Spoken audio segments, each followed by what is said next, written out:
Excellent. Okay, hi. My name's Adam Guastella, and I'm a clinical psychologist and professor in child and youth mental health at the University of Sydney. Welcome to Kids in Mind. It's a webinar series proposed and supported by academics at the University of Sydney, as well as community leaders in different spheres, with the goal of having an honest, a reliable, and a relaxed conversation about information that can help families during COVID, during this difficult pandemic. The series is broken into two streams. The stream on Monday night is about health and medical research. We're going to cover lots of different topics. Tonight, we're talking about COVID. We'll be talking about vaccines, pregnancy in COVID, how to make health decisions, and if there are things that come up in the coming weeks, we'll address it. On Wednesday night, we want to give practical strategies and have fun conversations with experts that can help families. So we're going to be talking about things like how to have fun conversations, how to improve social development and language at home. There's a whole, and how grandparents can improve their communication with kids from afar. We really want this series to be one that engages families and gives them a chance to get the information they need. And to do this, we encourage you to use the chat function in Zoom tonight. And questions or suggestions, please email us on kidsinmind@sydney.edu.au and tell us what you'd like to know. Already, we've had questions about the vaccines as a result of the recent announcement by the government, and we will address that tonight as well as further in future webinars. Now, the first discussion tonight is a real treat. It's with Dr. Philip Britton, an infectious disease expert at the University of Sydney. Phil has been on the front line of COVID in kids in Sydney. We pre-recorded this interview tonight, and there may be some technical issues that compromise the quality of the video, but we pre-recorded it because, like many people like him, he's on call tonight and may have to dash off in the middle of this. But pending that he doesn't, he's here tonight to talk to you, and after the pre-record, he'll be answering questions that you have and to give practical advice for families about what they can do to prepare during COVID. Thank you, Phil, and I look forward to answering questions after the pre-record. To welcome Phil Britton, also from the university, a senior lecturer and an infectious disease paediatrician at the University of Sydney. And today, Phil's got the hot seat because we're talking about kids and COVID and really the impact of COVID on children, particularly in Sydney, but also how it's affecting children across the nation, and really to discuss some of the considerations families might need to have during this very difficult time. So, Phil, welcome. Yeah, good on you, Adam. It's great to be here. Yeah, so I guess on the edge of the end of everyone's lips is a concern about the growing numbers of kids getting COVID, and from the media reports we're seeing there's quite a lot of kids in Sydney with COVID. Maybe to start would be to just ask the question around what's the impact? Do we need to be really concerned by it? Is it something that is a major concern for families? Yeah, good question. And like all good questions, the answers are complex, right? There are a multiplicity of impacts of COVID on children. If I focused a little bit more on children themselves, if and when they get COVID, the news, broadly speaking, is actually good. The vast majority of children do well with this infection, which is very different to older adults and even now younger adults as well.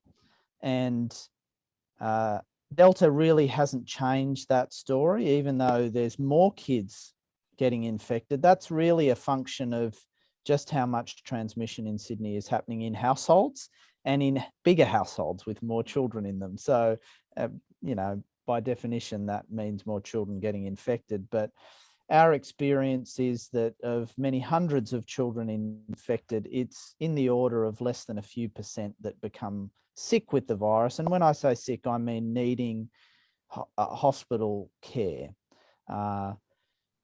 many of those children do have a respiratory-like infection, a flu-like illness with fatigue and aches and pains, but that's self-limiting over usually about 5 or 6 days. So the news is good for most children who get COVID infection, but the impact of COVID is much bigger than that direct effect of a child getting affected. You know, some of the biggest impacts we're seeing in Western Sydney at the moment is when you get a whole household that's infected and 2 adults who are the primary carers, or 1 adult who's the primary carer gets infected. If that adult becomes very sick, well, you have a real breakdown now of the family structure and caring structure for kids. And that's not easy to deal with when you've got an infectious disease in play. You know, you might imagine, you know, if I got sick, went to hospital to have a procedure or something, Nan and Pop would look after the kids, or Uncle whomever, or my friend down the road could care for them for a couple. But when you've got a household that's infected, nobody is really keen to go in and do that caring. And even more than that, public health are very resistant to that. So we are seeing, you know, tens of families where the normal caring arrangements for children are just not able to be delivered. And so we're having to organise places of safety for those kids that are outside of the home. Now that has a massive impact on kids. You can imagine that a child who sees their parent getting sicker and sicker in front of them and then needing to go off to hospital and being separated and having limited flow of information, that's a pretty significant event in a child's life, and we are seeing that impact. The final impact I think that we all have to acknowledge is that children have absolutely borne the brunt of their normal social infrastructure being broken down by the pandemic, because schools have been closed to a majority of children, and schools are extraordinarily important for kids, not just because they learn there, of course that's hugely important, but it's also where their friends are. It's also where friendly and supportive adults are. It's also where kids' problems are often recognised and picked up. It's where the kind of, if I could call it, the partnership of caring for children is so centred around schools in our era, in a way that maybe in ancient cultures or in past ages, that was a more village and work orientated caring environment. Now it's schools and parents is the common collaboration. And that has absolutely been, if I can use a strong word, degraded. I'm not saying it's anybody's fault. It's COVID's fault, but that's having a bigger impact on children too. Yeah, I mean, I guess you've raised a couple of points that are really important. I think there's been a lot of focus on the disease of COVID and whether, you know, it impacts children negatively. But actually, the point you're making now is it's a system impact. It's the impact it has on the family, in the home. And I guess I'm really curious, as someone who's got no knowledge of what happens to a family when a child is first diagnosed? What's a typical sort of process? Yeah, good. So the typical story is somebody in the family, it's actually most often an adult, is diagnosed as the first infection, often picked up at work or from a family engagement. And that gets notified to what's called the public health unit, which is a regional public health kind of system. They instruct that person, you've got to stay at home, but immediately all of their household members are also having to be put into isolation. And that isolation is pretty strict. I mean, we're all in lockdown in Sydney at the moment, but we've got that sense that, you know, we can go outside, we can go and get the groceries if we need to. Not if there's COVID in your house. You are being monitored and contacted on a daily basis. You've got to get groceries delivered. You've got to, you know, get toilet paper delivered. You know, that's caused a whole bunch of anxiety, as we know, in Australia. And that sense of obviously being constrained, being watched. I mean, some children, I think, obviously will quickly pick up on the idea that this is necessary, it's for health reasons, and that might, but other children might just experience this as, you know, being constrained, being watched, but maybe a sense of impending doom from the get-go. And then they're going to be tested, and they're going to be tested with some regularity, whether they get the infection or not. And so that's nasal swabs. They're not pleasant. Anyone who's had a COVID swab knows that. And there's just the fundamental restriction of normal activity. Maybe you've got to even wear masks in your home now. Okay. And, you know, we've all come to accept masks in a way that we probably would never believe we would a couple of years ago.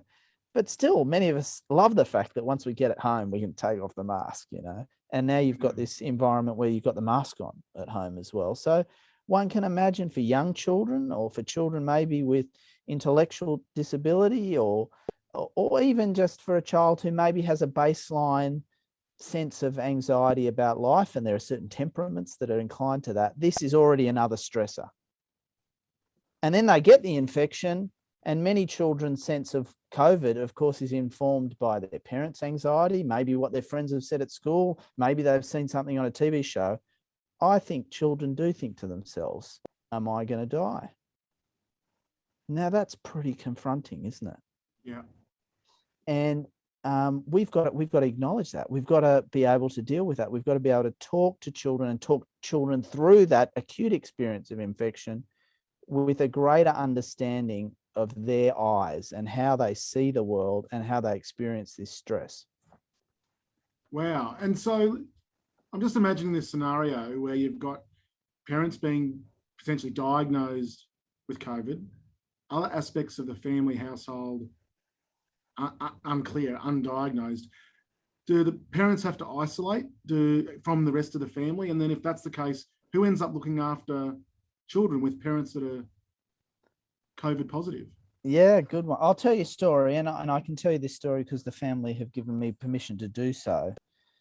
But it just highlights the challenge. Look, families come up with their own solutions, as they always have and always will, and do their very best. But I looked after a family last year, 4 children. Mum got sick with COVID and progressively became unwell and ended up in hospital. Her 4 children progressively developed some symptoms and were tested positive, but dad tested negative.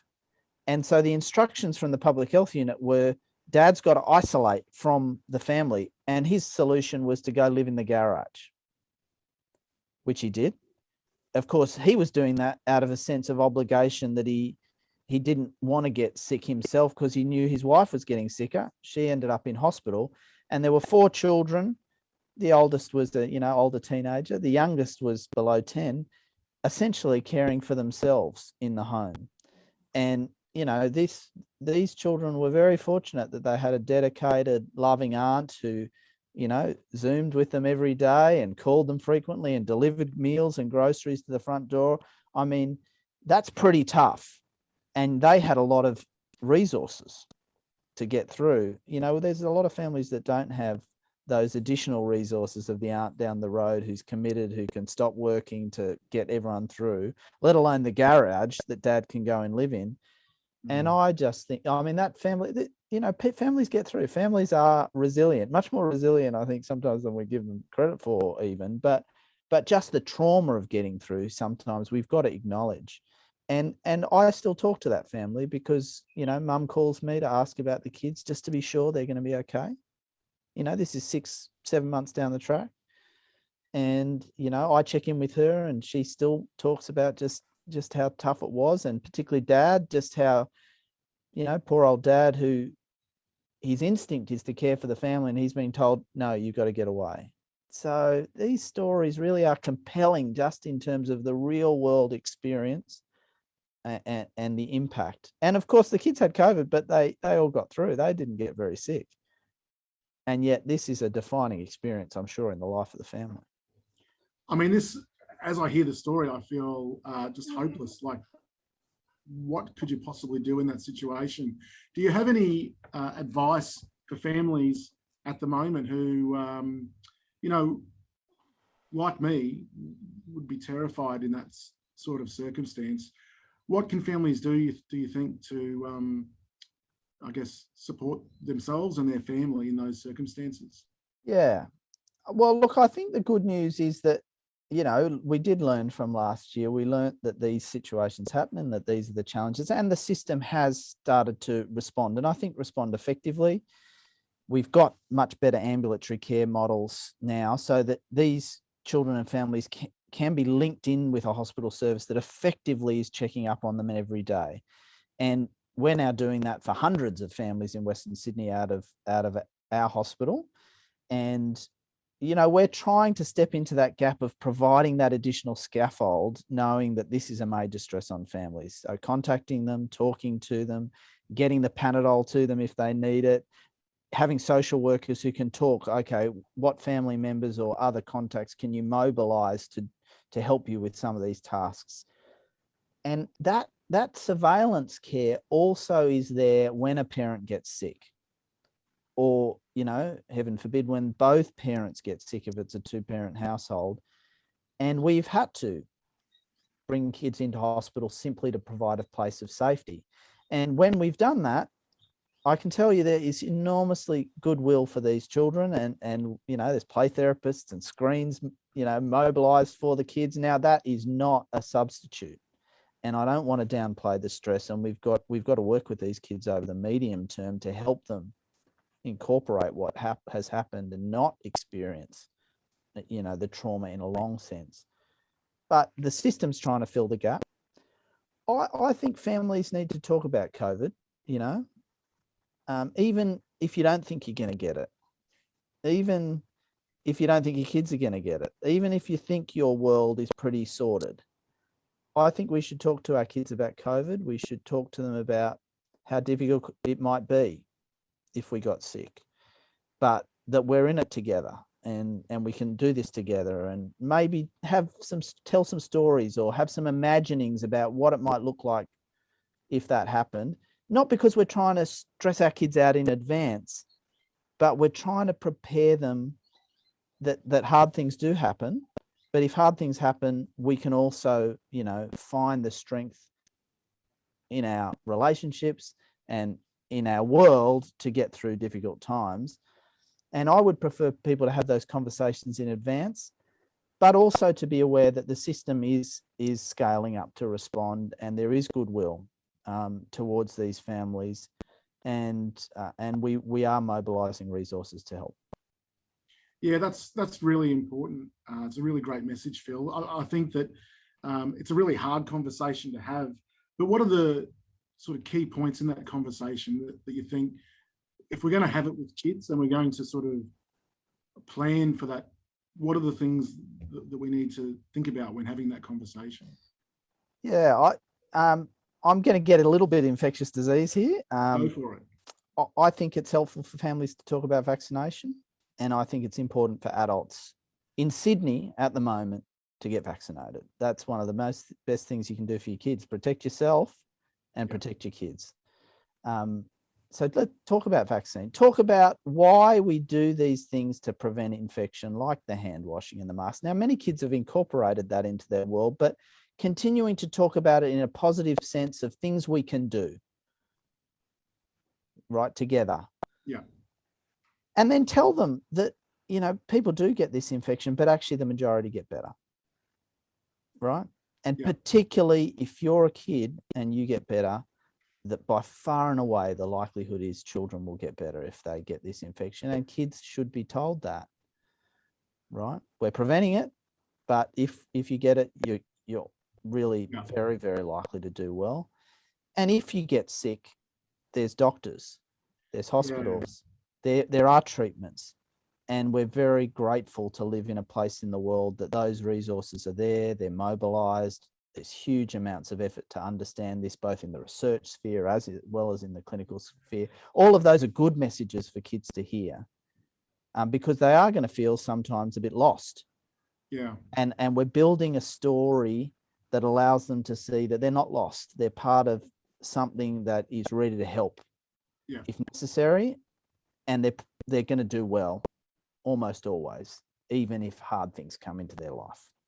Yeah, I mean, it sounds like a really great narrative for building resilience generally. We know that planning, having a structure, having a system for knowing what to do when something goes wrong, and having a belief that it'll all be okay if you follow that system, that's really important for kids. But they're smarter. They know what's going on, and if we don't tell them, they're probably going to worry about it, aren't they? Yeah, no, I think that's exactly right. Kids are socially much more clever than we acknowledge, and they're smarter, and they pick up on more than we ever imagine, right? So yeah, talk to your kids. That's always one of the most profound things we can do as parents, and talk to them, yes, with an eye to their developmental level, don't talk over them, but also with a sense that no, they're savvy, and sometimes we find it's also good for ourselves, because we're worrying about the kids and they're worrying about the thing, and sometimes coming together can build that relational sense of we are in this together. And that's become a bit of a platitude, but platitudes still have meaning, and that's where we should be pushing towards. I was looking at a recent study actually that came out. Quality of peer relationships impacted on response to COVID more generally, not to children necessarily that were in families with COVID. But it seemed to me that peer relationships were a great moderator, that if children had supports online, they had supports that were reinforcing and supportive of them and their family, they seem to do better in the COVID situation. So that sort of fits. And that support could probably be a whole range of people. It could be grandparents, it could be peers, it could be teachers, in classrooms online. I guess it's about trying to identify where for kids that support could be, and that sort of positive reinforcement for the everyday. No, I totally agree. We've all got good on with online stuff. I mean, look at us here now. But being a bit intentional about that, so again, I'm not trying to plan for the get people to expect the worst, but maybe plan a little bit for that. If you got sick and you ended up in hospital, again, you're very likely to do well as an adult with COVID in Australia. We know a lot about it, and there's good treatments and good care. But say you were separated from your kids, have a think about which people in their lives you'd want them to be able to interact with online. You might not be able to go and care for them, but wouldn't it be great if grandparents really were locked into that idea that, look, I can still speak to the kids every day, or the kids know that, Auntie X is somebody that I have spoken to online or via Zoom or whatever platform people use. I don't want to advertise a platform, but or FaceTime or whatever. Just the idea that kids have got this now social infrastructure around them that many of us did unconsciously through our gatherings or times at the park or play dates. Now we've got to build that online, and think of that building it online as not just resilience for lockdown, but resilience if the worst would happen, like you got COVID, right? Now I think parents should be a bit intentional about that, because even though Australia is far from the worst situation in the world with respect to COVID, this is getting big in Western Sydney at the moment, and in some parts of regional New South Wales, and we should be preparing. And that's kind of what this webinar is about, isn't it? Yeah, and thanks, Phil. I really appreciate the discussion. We're going to have some chatting after this, but and taking some questions. But I think that's right. This is the point of the the webinar series over the coming weeks. None of us are journalists, and we're not trying to be excellent journalists, but we are trying to get good messages out. And I appreciate that the message you were tasked with, Phil, is not an easy one to talk about, and I appreciate that you've come on and to share your experience with the community. So thank you very much. And Phil, great pre-record there, but we're now live. And we've got a couple of questions that have come through the email, so I'll start with those. The first was about long COVID. If you could talk about long COVID in children, and what the experiences of long COVID are that we know about in children. Yeah, good question. And I will start by saying, for those who want a little bit more of a long form, I did have an article in The Conversation at the end of last week addressing this, but suffice it to say, the best study that's looked at persistence of symptoms following COVID in children came out from the UK about 4 weeks ago. And again, the message is reassuring. Compared to adults, long COVID whatever that actually is less frequent in children than in adults. About 1.8% of kids at 2 months after COVID will have some persistence of symptoms. And then the majority of them will have their symptoms resolve in months after that. So that's reassuring. Doesn't mean there's no potential issue here. I said we shouldn't overstate the problem, but we should also be open to the fact that there will be some kids affected, and we need to pick up those kids early and hopefully intervene to support them. We don't want to be seeing, I think, in kids with COVID, months and months down the track, chronic fatigue type phenotypes or illnesses in those kids. And we're involved in some work, again, University of Sydney, around trying to monitor kids out to 3 months after their infection to really ensure that they're doing well. But I think the news is, again, reassuring at this point in time, but let's watch this space carefully. Are there any, and related to that, are there any signals or signs that parents need to look for in kids that's a sign of a potential poorer outcome? So a little bit more likely in the teens than in the primary school and younger children, it seems, in the literature. And what we've said is the critical time point's 3 months, but that at the 4 to 6 week mark, if your child who has had COVID is still having fatigue, poor sleep, loss of smell is one of the symptoms that can persist, that's when to link up with your local doctor and get some support. And in the conversation piece, we've just given some general advice around promoting recovery. Great. Make sure you read that conversation piece then. The other question I had from the emails was one about the vaccine and your position on the vaccine for youth that's been announced by the government. Yeah, look, I think ATAGI which is the main committee, statutory committee that gives advice to the government on this, it has taken the right approach. They've said we've got trial data from children 12 and up. That trial data is reassuring. It's equally effective in children, or young people and children, as it is in adults, and there's no safety signals of concern relative to adults. So that's the age group to start with. We're still waiting for trial data for children under 12. The next cab off the rank will be 6 to 11-year-olds. There's trials underway for them. In principle, and from a sort of basic biology point of view, there's no reason why these vaccines shouldn't work in younger children, but we do really want to see trial data before we move ahead. So the vaccine's going to be available to all children from 12 and up pretty soon in New South Wales. We urge parents to be patient. These things are never, quite as quick maybe as we'd like, because we're delivering it to, many hundreds of thousands of children in New South Wales. And some children have some risk factors that might put them a bit higher up the queue than others, let's say. Yep. But once it's available, I would encourage people to get the vaccine. Okay, thank you. Now we'll move to the chat, to the webinar today. Now, we're going to do a webinar about managing anxiety in kids and the family later on, but I guess there is a question around managing worries about mum or dad and about their health, and how would you manage that? Maybe we'll make it specific to the kids that you're seeing. How do you manage that? Yeah, I think some of the messages we talked about in the pre-record are helpful. We're all a bit inclined to focus on, in inverted commas, the deaths or the ICU admissions, but actually even in adults, the majority of adults recover from this infection.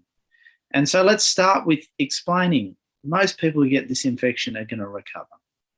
If I get sick, you're talking to your child, if I or mum or dad or nan or pop gets sick, we're very lucky. There's hospitals, there's treatments, and we can get the best care. And I think we should point to the fact that there's vaccines available, and we're thinking about getting the vaccine to prevent us getting sick, and that's a really good thing. So I think we should present to kids practical information that balances the truth. Majority of people are going to get better, and discuss with them the ways in which we're preventing infection in ourselves and preparing ourselves as a family. You see, kids need the information. Sort of the silence and the media barrage is not going to help them. They need their trusted, adults in their lives to speak the truth to them in a open and balanced way, and then they get it. And it also sounds like what you're saying is kids need strategies and ways that they can feel like they're in control, that they've got things they can do to get through the situation. Absolutely. I think that's right. And of course, if you've got a 12 plus, why not talk to them about vaccination? I mean, it's interesting in my house. I got home this afternoon and I've got two 12 pluses, and they were both saying to me, Dad, we better book ourselves in. Not time to book ourselves. I said, whoa, okay, we'll get there. But, they're taking the reins, and that's good. That's good for them to feel like they can be involved in the decisions. Yeah, okay. We have a third question about the capacity to continue to provide the goodwill that you talked about in the hospital system. What's your views on capacity limitations? Fortunately, again, in the children's hospitals where we have this huge need in ambulatory care, but in the inpatient space we're not stretched. The adult hospitals are a little bit. Look, I don't have a crystal ball. I think this will get bigger before it gets better in Western Sydney. But I think, my experience is in the children's hospital, we're aware of that, and we are developing enhancements to our systems that are scalable. They can flex. And many of our doctors are essentially putting up their hand to say, look, I normally work in kidney transplants, or I normally work in, child psychiatry, but here I'm going to get involved in supporting, on a rostered basis, this ambulatory care. So I would reassure people, if you need help, we will come up with ways of helping you. We're extending the models that we've developed in the referral children's hospitals into all of the secondary units throughout New South Wales. We're active in helping them set up similar units in as far-flung places as Dubbo, Orange, up the north coast around Kempsey. So, we're making sure that the system is there to flex and support. I think it's also worth acknowledging the system's gone through an enormous amount of change over the last year. And the idea that you would have kids who aren't necessarily sick coming into the hospital, if you like, to be cared for while their parents are sick, that idea wouldn't be seen as mainstream, but it's now become mainstream. So, yeah, that's right. No, that's right. A whole shift. Yeah. And that's, I guess, I'm hearing you make the point, Adam, and I think it's a good point, that we have learnt to do things we wouldn't have thought we'd do. Yeah. And I think people can be reassured that the system will continue to do that as necessary. Okay. The final question I have here is any advice, I think we've partly covered it, we'll cover it in the future, but any advice for dealing with children who are generally quite resilient by nature, but are starting to show signs of mental fatigue and struggling to cope with the social structure breakdown in their little lives? How can we ensure they have a level of control? Yeah. Well, I think, it's interesting. Another colleague of mine who's a speech pathologist, academic speech pathologist, just tweeted today that they took Monday off. The family took Monday off. Now, I don't want to be the paediatrician out there saying, just get your kids out of school. But what I think it showed is a willingness to say, okay, we can see the signals and we can then adjust, give the kids a day off, go for a bushwalk. We can maybe do things more regularly than we might have done before. I can't comment on every family situation, but say in our house, for example, we watch Survivor together. It's a dodgy TV show, isn't it? But my kids like it. We watch it Sunday to Tuesday night. They stay up a little bit later than they might have done beforehand. But there's a little thing that we're doing together as an adjustment, something they can look forward to in a weekly rhythm, and building some sort of rhythm into their lives when rhythm of school attendance and weekend activities has gone out is really helpful. Give them cycles of things to look forward to, and then say, I really enjoy that. That's the kind of creative parenting that we need to get into, and give them a little bit of control sometimes about certain things, And again, I really can't it's specific, it's Yeah. family specific, is it? But what's something that maybe you would normally control as a parent for your kid, but you're just going to hand over the reins a little bit so they can call the shots in a few areas? It's a good thing to think through. And I think just to say that in the upcoming webinars, we'll have discussions around how to have fun conversations and how to make the most out of your child's interests, how to develop imagination and creativity in a way that supports vocab. There's a whole range of things that different experts will be coming on to talk about. Yeah, And, fantastic. Advice from some real experts will be good, not just a jack of all. Well, you've been fantastic, Phil. And I appreciate. Can I just again say, Phil really stuck his neck out to come on, and I really appreciate you talking about this difficult topic and helping the community. So thank you very much, Phil. Pleasure. Thanks very much. Thank you, and thanks everyone. We'll see you on Wednesday night with Leanne Torr, who's going to be talking to us really about how to have fun conversations. And she's done a huge amount of work on communication and how to improve communication in families. So I'm looking forward to speaking to Leanne. Thank you.